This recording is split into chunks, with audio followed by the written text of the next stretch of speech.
Fala galera, tudo bem? Esse vídeo vai sair atrasadérrimo porque faltou luz no Rio de Janeiro inteiro praticamente e só deu para gravar agora. Então vamos lá falar sobre a 14ª rodada do Brasileirão desta quarta-feira e que rolaram 8 jogos e vamos começar falando sobre o clássico paulista, né? Corinthians e Santos. Um jogo que muita gente esperava, até porque os dois estavam precisando, o Santos para invadir a primeira parte dos 4 primeiros colocados e o Corinthians para se afastar daquela zona terrível que se chama Z4. O Corinthians teve mais chutes ao gol, mas o Santos teve total domínio do jogo para mim, tendo em grande fase o seu goleiro, João Paulo, que está agarrando muito. Posse de bola, teve 62 para o Corinthians e 38 para o Santos. Muita gente fala que posse de bola define tudo, mas não é bem assim, né, galera? Para termos ideia, temos aí o São Paulo do Diniz na Libertadores, no Brasileiro nos jogos passados. Nesse jogo ele até foi bem, mas vamos falar disso depois. Terminando aqui falando aqui ainda do Santos, Corinthians e Santos, para mim o melhor jogador da partida foi o João Paulo. Por mais que ele tenha falhado para mim no lance do gol do Danilo Avelar, ele foi o melhor jogador da partida, porque se não fosse ele, com certeza o Santos somaria mais gols. Eu achei que a falta do Marinho prejudicou demais o Santos, porque é o homem do Santos hoje. Nem o Soteldo é mais o principal, para mim hoje é o Marinho. E por parte do Corinthians, para mim o Cássio também agarrou muito bem. Então vamos dar a esse empate, né, do Clássico Paulista, que só está tendo empate em Clássico Paulistas. Foi Corinthians e Bragantino semana passada, então tá meio complicado. Bora ganhar, gente, bora ganhar. Quero guerra, vamos ver o jogo, vamos ver esse Brasileirão pegando fogo. Tá muito coladinho esse Brasileirão. O último colocado pode se tornar o primeiro amanhã mesmo. Então é isso aí, o brasileiro é isso, o brasileiro é guerra. Então destacando nesse jogo, o João Paulo, goleiro do Santos, e o Cássio, para mim o maior goleiro da história do Corinthians. Foram os dois melhores jogadores da partida. Para você, não foi lá essas coisas de chutes a gol, mas para mim tem que dar mérito aos dois goleiros, que são baita de goleiros. Agora vamos falar do clássico rubro-negro, né? Entre os vencedores do Brasileiro de 87. Não entrando muito nesse assunto porque é meio complicado e eu não quero arrumar brigas nesse canal.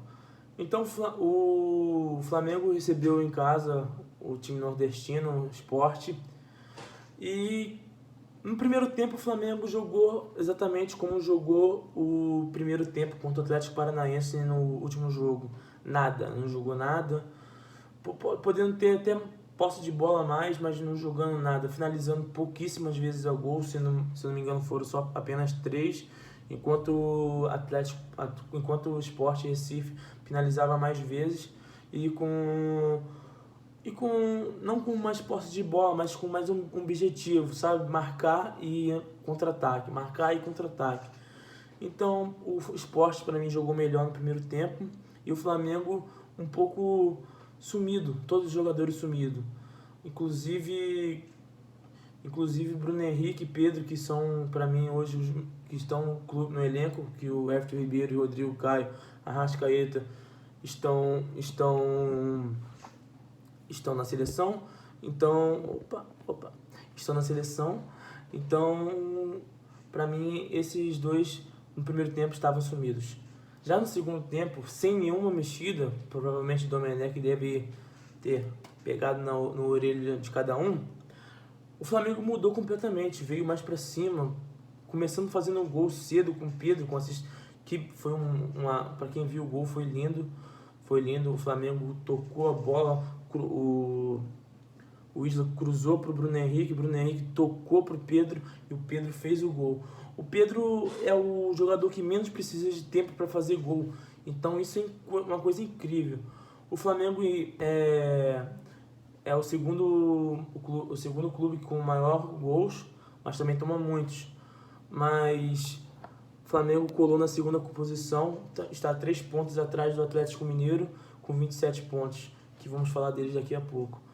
Mas complementando aqui, o melhor jogador do Flamengo para mim foi o Bruno Henrique, que fez 2 gols. Foi o Pedro, que fez 2 gols. E destacando aqui também o Natan e o Gustavo Henrique, que foram excepcionais, foram muito bem. Não também desmerecendo o Adrielson, que é do Sport, jogou muito bem. O goleiro Poli também agarrou muito. E o Maidana, que é um baita de um zagueiro também. Mas o melhor jogador para mim, dos dois elencos, do Flamengo foi o Pedro, e do Sport foi o Maidana, que é um baita de um zagueiro. Agora vamos falar sobre um jogo que eu não esperava muito esse resultado, que foi Bahia e Vasco. Bahia goleou o Vasco por 3-0. Um jogo que eu não esperava muito, mas tinha tudo a cara disso, né? Porque o Vasco vem de quatro jogos sem ganhar e 3 pancadas. Então eu não esperava isso, porque os jogadores do Vasco estão tendo raça. E o Bahia veio para o massacre, né? O Bahia tá de parabéns, Mano Menezes tá começando a fazer o trabalho que ele faz, que ele fez no Cruzeiro, que ele pode fazer, que ele fez no Cruzeiro e pode fazer em outras equipes, no meu ponto de vista. Ele é um bom técnico e pode fazer muita coisa para o Bahia. O Vasco teve mais posse de bola, mas não teve aquele ataque. O ataque deles tem acontecido nos outros jogos, tendo mais posse de bola, mas não finalizando bem, né? E deixando isso, quem não faz leva, né? Aí nesse ditado. O Vasco chutou uma vez no gol, tendo total domínio deles na grande área do Bahia, tendo total domínio na área do Bahia, mas não finalizando, sabe? Perdendo chances, assim, tipo, de finalizar e toca pro lado, toca pro outro. Eu acho o Vasco que mais treinamento de finalizações pode ajudar muito o Vasco, que não tem jogadores estrelas, mas tem jogadores que tem raça, que pode melhorar isso. Já o Bahia tá de parabéns, para mim o Bahia jogou muito, fazendo 3 gols com Rossi, Gilberto e Cleison. Rossi e Gilberto jogaram no Vasco. É um grande... Se o Cleison tivesse jogado no Vasco, seria hat-trick de ex-vascaínos, mas foram só apenas 2. E parabéns para esses jogadores. Agora eu vou falar a minha opinião de cada jogador. Cada jogador não, dos melhores jogadores para mim da equipe, do Bahia e do Vasco. E bem que eu sei que é meio contraditório eu falar o melhor jogador da equipe que perdeu, porém sempre tem um que se destaca mesmo perdendo. Então é bom levantar a moral dessa pessoa e para que o time continue se esforçando e ganhando. Para mim o melhor jogador do Bahia foi o Cleison. Foi o Cleison, o melhor jogador. E o melhor jogador para mim do Vasco foi o Fernando Miguel. Mesmo falhando algumas vezes na saída de bola, para mim o melhor jogador foi o Fernando Miguel, que, galera, é um baita de um goleiro. O Vasco tem muitos bons goleiros, né? Então, para mim o melhor jogador do Vasco foi o Fernando Miguel. E para terminar isso, vamos ver a escalação do Bahia, que está com essa vitória, foi para a 12ª colocação e o Vasco foi para a 10ª. O Vasco que, para mim, no início, com um time jogando muito bem, iria brigar pelo menos para ficar entre o 6º e o 7º. Mas depois dessa recaída, não sei, só o futuro nos dirá. Agora vamos falar do clássico do Sul, né? Que foi Grêmio e Curitiba, que eu acho foi um resultado normal, do 2-1 para o Grêmio. Por mais que o Grêmio não tenha feito um bom jogo, não achei, no meu ponto de vista, um bom jogo do Grêmio. Comparado ao que o Curitiba jogou contra o São Paulo semana passada, ele jogou até mais no ponto de vista contra o Grêmio, tendo mais chutes, tendo um pouco menos de chute ao gol, mas para mim teve mais posse de bola, mais ficou mais para frente, teve mais contra-ataques, porém não conseguiu finalizar e ter aquela oportunidade que tem. O Grêmio está numa posição meio cautelosa, no meu ponto de vista, porque ele vai bem na Libertadores, mas vai muito mal no Brasileiro, no meu ponto de vista.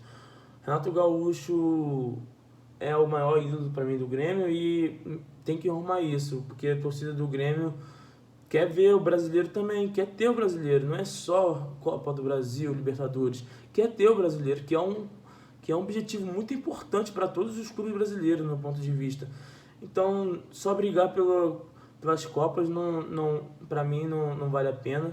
Claro que os títulos da Copa são tão importantes quanto o brasileiro, até mais no ponto de vista do Grêmio, como vocês veem, mas o Grêmio precisa ter uma boa posição no brasileiro, porque às vezes pode dar errado a Copa do Brasil e a Libertadores, e eles nem se classificar para a Libertadores. O Grêmio, para mim, é um dos melhores times do Brasil.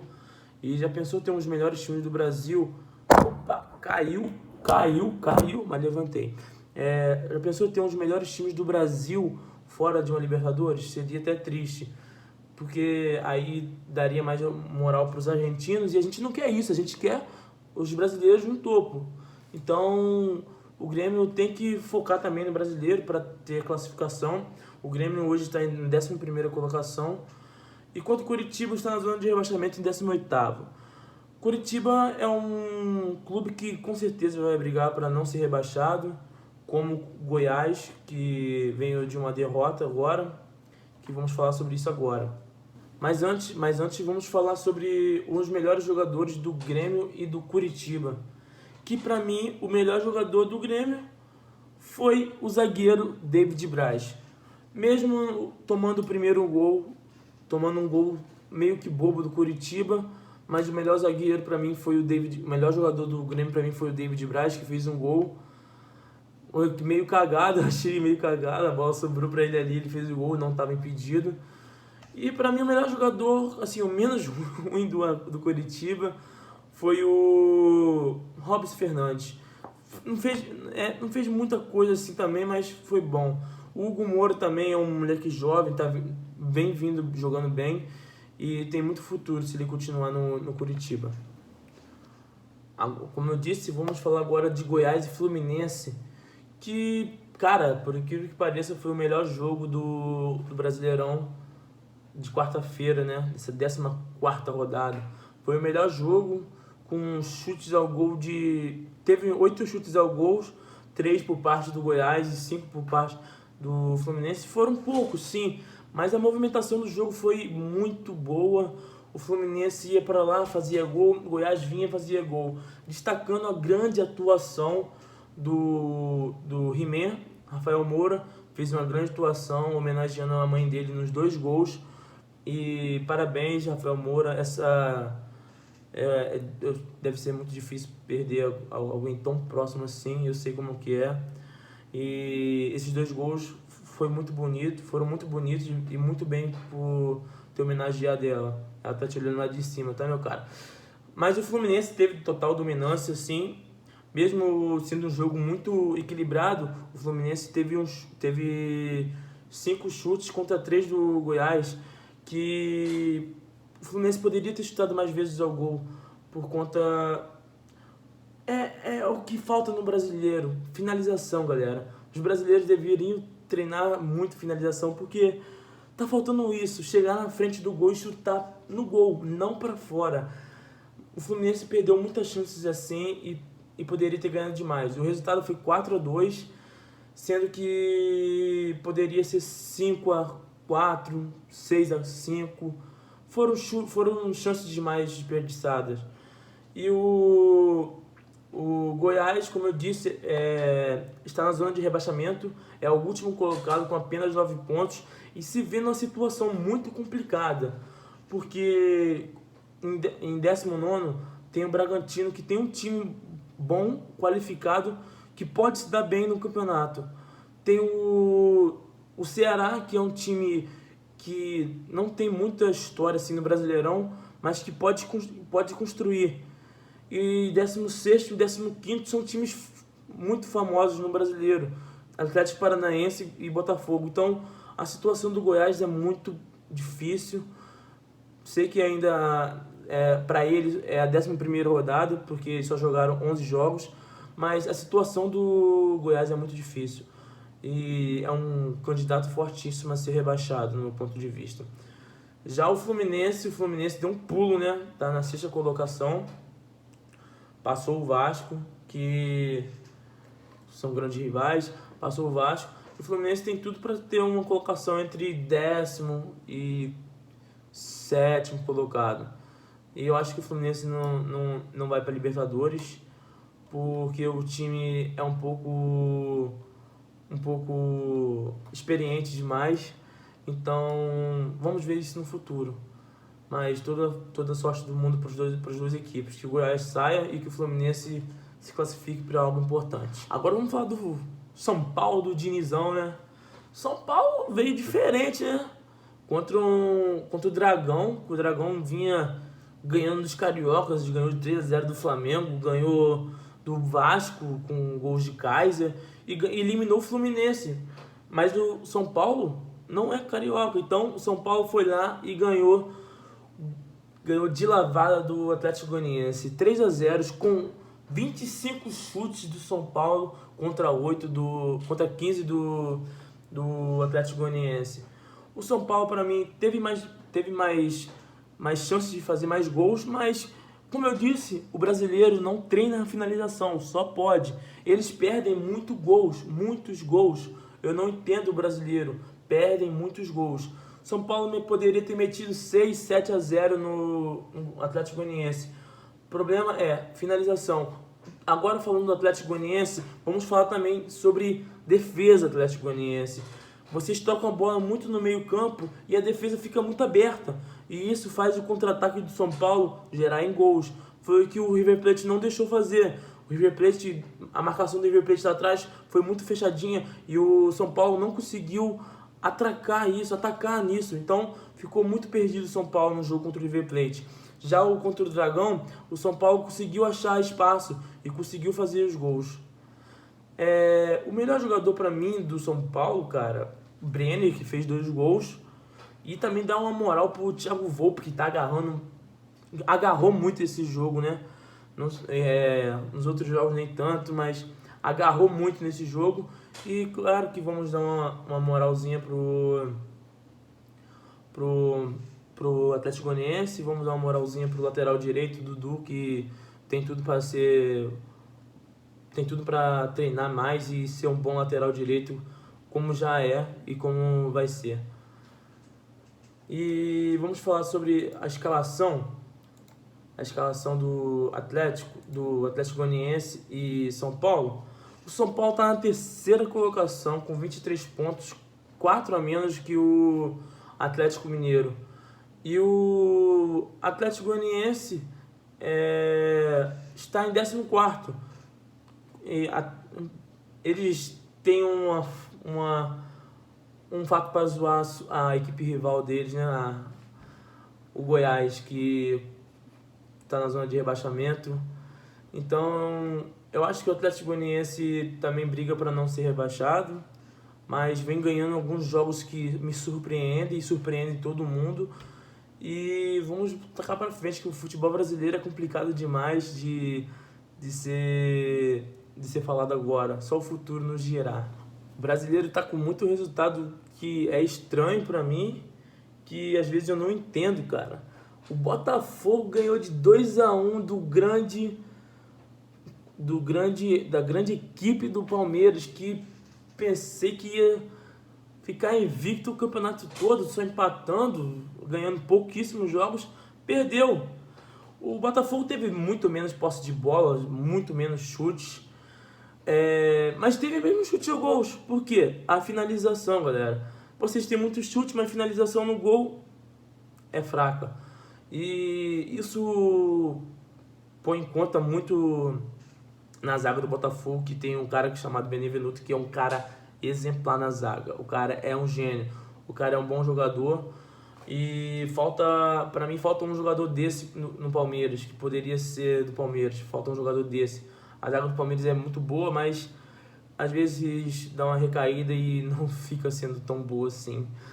Eu acho que o Palmeiras é um grande clube que vai brigar sim para ser campeão. E perder para o Botafogo, primeira derrota do Palmeiras no Brasileirão, perder para o Botafogo vai desestabilizar eles um pouquinho, eu acho. Mas nada que uns 3, 4 jogos não vai decidir isso para o Palmeiras. Como eu disse, foram 20 chutes do Palmeiras e 11 do Botafogo. Olha a diferença, galera. Foram 65% de posse de bola do Palmeiras contra 35% do Botafogo. O Palmeiras teve mais teve 4 chutes a gol contra 4 do Botafogo, foi empate. Mas o Palmeiras perdeu um pênalti, galera. Estava 2-1 já. O Palmeiras tinha uma chance de fazer gol e o William Bigode perdeu o pênalti. E para a tristeza de muitos jogadores do Cartola, ele perdeu um pênalti. O Botafogo se segurou muito depois desse pênalti. Cavalieri, para mim, foi o melhor jogador do Botafogo. Agarrou tudo que podia e o que não pôde, tentou agarrar ainda. Para mim, o Botafogo tem ótimos goleiros, Gatito e o Cavalieri. Já do lado do Palmeiras, eu vou dar destaque para o moleque, né? O Wesley. Tá jogando muito. Desde o jogo passado vem jogando muito. Então, e vou falar um pouco mal do Lucas Lima, que pelo amor de Deus, gente, ele não serve para ser jogador. Nem ele, nem o Gustavo Scarpa, pelo amor de Deus. Ô Palmeiras, vocês são um time grande, Palmeiras. Coloca seus moleques para jogar. Que isso, Palmeiras? Lucas Lima, R$1 milhão, galera. Que isso? R$1 milhão para fazer 2 gols no ano? Que isso, galera? Vamos ter senso, que isso? Como assim? O Palmeiras tem uma equipe grande, tem uma equipe boa, tem jogadores da base bons. Coloca os moleques para jogar. Não o Lucas Lima, que não tá fazendo nada. Não o Gustavo Scarpa, que não faz nada há 3 anos, desde depois que saiu do Fluminense, não faz nada. Então, eu acho que o Palmeiras está investindo errado. E de novo, dando todo o mérito para o Botafogo, que foi uma equipe valente e venceu por 2-1, a única equipe que estava sem perder um jogo no Brasileirão, Palmeiras. E de novo, dando destaque ao Cavalieri, que é um ótimo goleiro, campeão em 2012 com o Fluminense, e foi isso. Para mim, nota 10, Cavalieri. E o Galão da Massa, hein, galera? Porra, Galão da Massa perdeu. Galão da Massa, com 1 a mais, perdeu o jogo para o Fortaleza, com um gol no finalzinho do segundo tempo do Bruno Ferreira Melo, aos 85 minutos do segundo tempo, ou seja, aos 40 minutos do segundo tempo. O Atlético Mineiro, para mim, jogou muito diferente do que ele jogou contra o Vasco. Não teve aquela total pressão, no meu ponto de vista. Teve mais posse de bola, mas, como eu disse, posse de bola não ganha jogo, galera. Tem que ter finalização boa, chutes a gol que vão corresponder com o resultado. O Atlético Mineiro não teve chutes bons, não teve aquela garra, não teve isso, como teve contra o Vasco. Se jogasse do jeito que jogou contra o Vasco, com o Fortaleza, contra o Vasco ganharia aquele jogo. No entanto, que o Vasco começou o jogo com um gol. Então, eu acho que o Atlético, no meu ponto de vista, não vem jogando tão bem assim.